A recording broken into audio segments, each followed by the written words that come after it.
Mheshimiwa Deputy President, Governor wetu wa Kiambu, Reverend Getao, Reverend Waweru na Reverend Njau na washirika wote wa kanisa hili na wakazi wa Kiambu, hamjambo?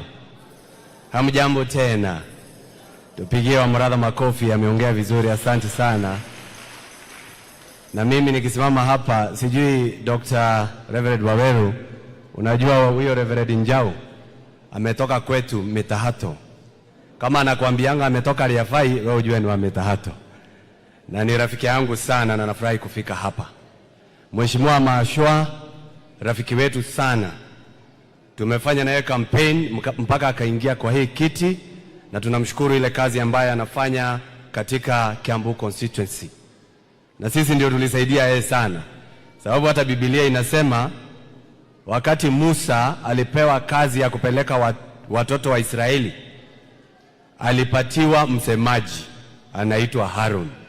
Sisi ndio tulikuwa Harun wa huyu mheshimiwa, na saa hizi unaona hata kuongea sasa imeimprove. Kwa hivyo lazima ningesema hivyo sababu ako sawa. Hiyo wakati mwingine alikuwa anasema habari anaketi. Saa hizi unaona anachukua muda, hiyo ni kumaanisha mheshimiwa ako chonjo. Waheshimiwa MCAs, mimi nilikuwa MCA wakati mmoja na najua ile shida ambao wanapitia. Na shida ambayo wanapitia sana sana, wao ndio wamekaribia mwananchi ambaye aliwachagua. Kwa hivyo ni vizuri ukisikia MCA mahali anaongea, tunamsikiza. Na nimefurahi kusikia MCA wa hapa Ting'ang'a, sababu tulikuwa na yeye wakati wa 2013 na 2017. Na hiyo serikali ya gavana wa kwanza Kabogo, watu husema inaonekana ilifanya kazi zaidi kuliko hizi kuliko gavana wengine. Na nitawaambia ni kwa nini. Sababu sasa gavana hata hajamaliza, umesema ziungoje. Tunawaona liaison officers. Sisi tungetaka kusema hivi, ni sababu walifanya kazi, sababu tulikubalia MCAs wafanye ile kitu inaitwa oversight. Na oversight ni kuambia governor mahitaji ya wananchi na kuangalia vile pesa inatumika. Kwa hivyo mimi nasema MCA tushirikiane pamoja kumweleza na kumwambia yale ambayo tunasikiza. Your Excellency, Kiambu tunaweza sema tuko na bahati.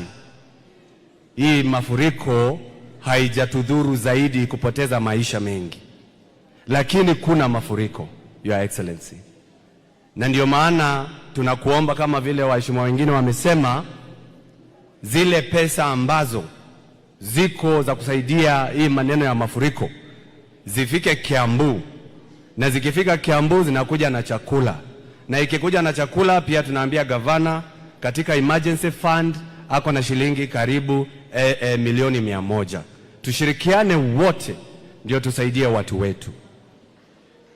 Mheshimiwa Rigiji, msema ukweli, mfiki mapema, wewe you are a uniting factor.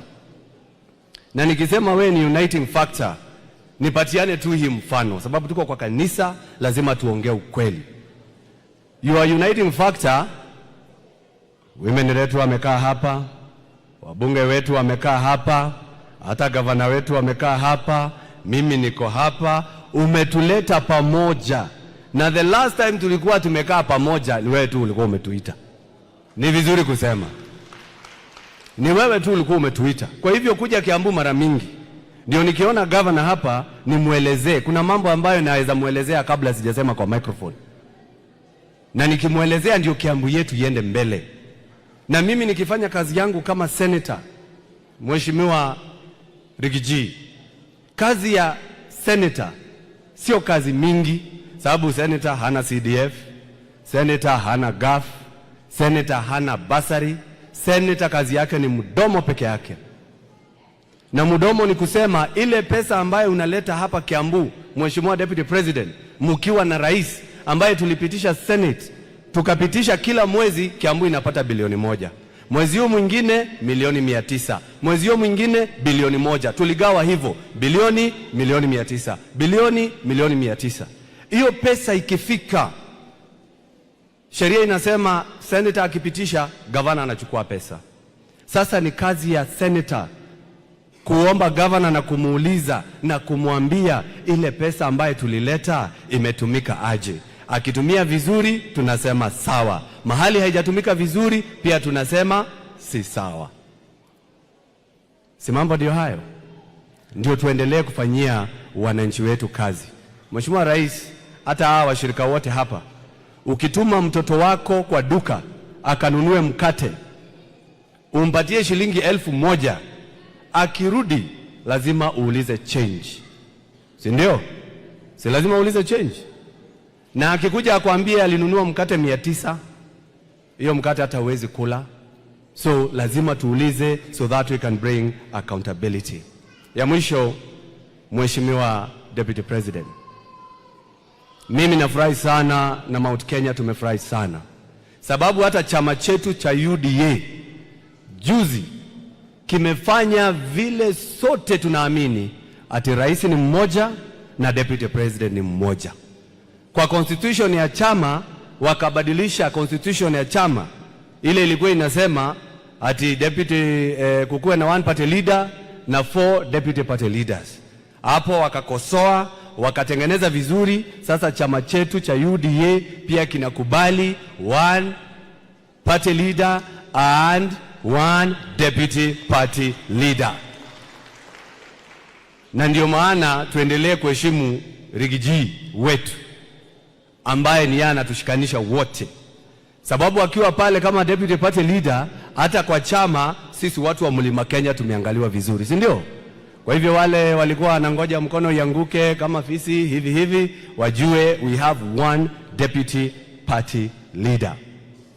Ya mwisho kabisa, Mheshimiwa, ningekuomba, sababu sasa umeingia ile ofisi yako ya Karen, ningekuomba wakati mara kwa mara uwe unatualika na unaalika haswa MCAs wa Kiambu. Kualika ni wakuambia mambo mawili matatu ndio kelele zipungue Kiambu, na ukiweza sio wa Kiambu peke yake.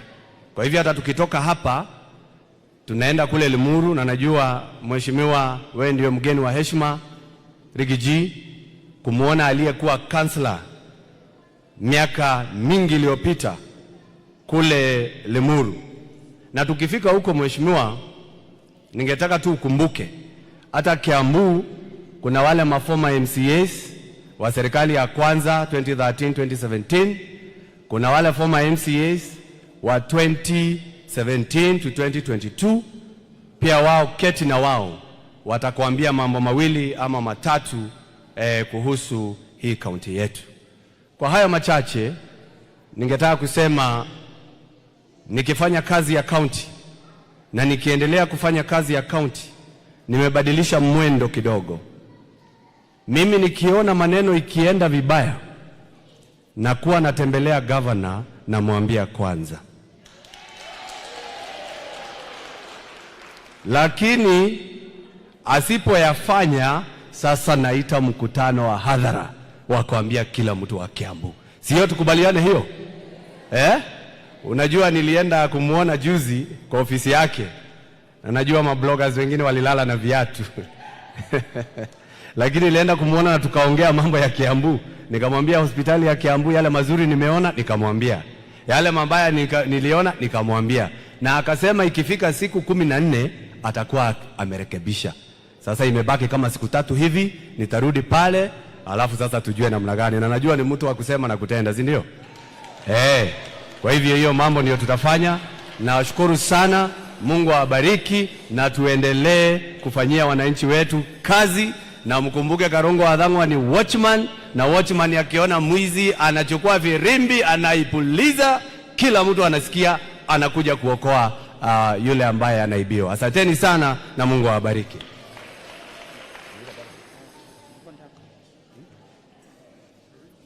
Yes, I wanted to, we were consulting. I take this opportunity to invite the one and only, the governor of Kiambu County.